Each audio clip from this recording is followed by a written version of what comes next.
Malaking tulong po sa aming savings group ang napanalunan namin. Nakapagsimula na kami ng aming business. Dati, nagsisavings na kami. Yun lang ang ginagamit namin na pang business namin. Pero ngayon, dahil nga tanggap kami ng aming premyo, so doon na nagsimula ang aming proyekto. So pinagawa na namin ng vermi beds para makapag-umpisa na kaming mag-produce ng vermicast.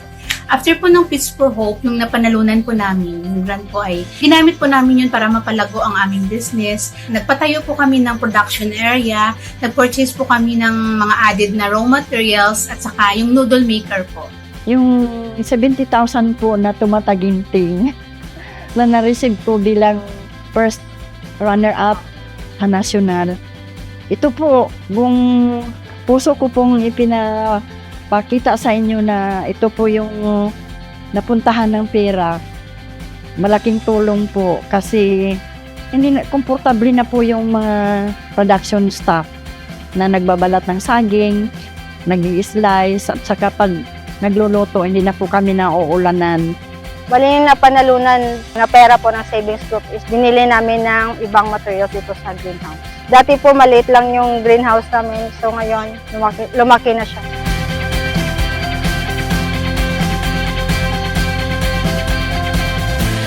Sa ngayon po yung savings group 1 po is nasa 13,720. Currently po, ang amin pong gross income weekly ay meron po kaming 6,000. So, in a month, meron po kaming 24,000. Then, kinakatas po namin pa doon yung mga expenses. As of January 2025, 202,000 accumulated. Ang kwarta na mo sa karon sir sa ang savings group 202,266. Nag-start din niya among program 2016 June. 715,155. Yung savings namin ngayon, 675,877. Then mayroon kaming may emergency fund kami ng 10,800. Ang lahat na pera namin ngayon ay umabot na ng 1,021,025 pesos.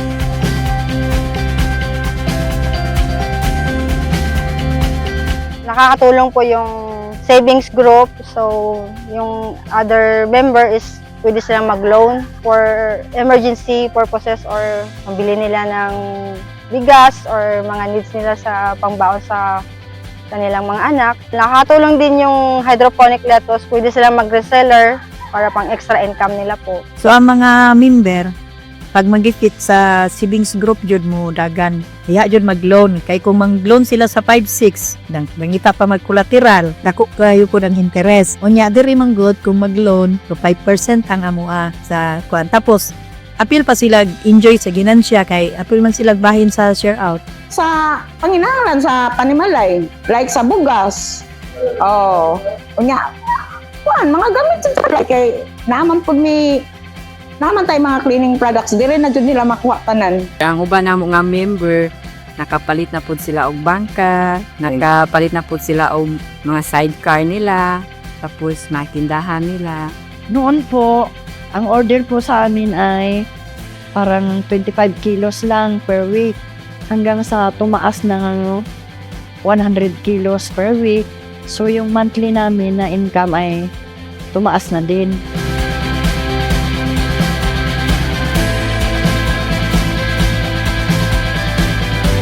Pangarap namin ngayon na magkaroon ng building para sa tindahan kay para malain jud namo ba mabulag namo ang among negosyo sa church. So, ang gina-foresee namon nga maka-extend no, sa iba nga barangays nga kami sang store nga para sa bugasan no, nga maka-help man sa iban nga mga katawhan nga tigado man. Tapos ang gina-foresee pag ginamon nga bulig kami sa mga members namon nga may mga kabataan nga ara na sa college.